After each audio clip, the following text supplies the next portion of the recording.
तर मंडळी माझ्या पाठीमागे तुम्हाला दिसतंय झाड. तर बघा किती सारे फणस लागलेले आहेत.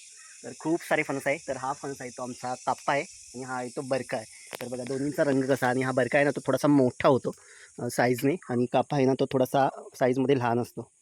तर बघा अशा प्रकारे खूप सारे फणस लागलेत, वरपर्यंत लागलेत, अगदी फांदीला पण लागलेत, आणि बरक्याला थोडेसे कमी असतात.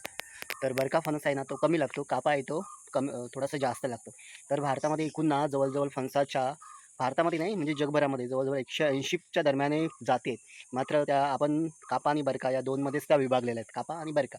परंतु फणसाच्या एकूण 180च्या वरती जाते. तर बघा कसा काटेरी दिसत असल्यावरून तरी आतमध्ये असा गोड गोड असतो. आणि फणसामधून ना चांगली एनर्जी मिळते. फणस खाल्ल्यावरती आपल्याला फायबर मिळतं, त्याचबरोबर विटॅमिन सी आणि खूप सारी एनर्जी मिळते. तर फणसाचे जे कच्चे फणस असतात तर त्यांची भाजी बनवली जाते. शाकाहारी लोकांचं मटण असं म्हटलं जातं. खूप भारी भाजी लागते. तर बघा अशा प्रकारे फणसावरती आता फणस झालेले आहेत. तर एप्रिल महिना सुरू झाला की फणस पिकायला लागतात. ते जूनपर्यंत म्हणजे 3 महिन्याचा सीझन असतो. काही फणस लवकर, म्हणजे आता हा फणस पिकायला लागला ना, तर मे महिन्यापर्यंत हे फणस आता राहतील. मेच्या एंडिंगपर्यंत संपून जातील.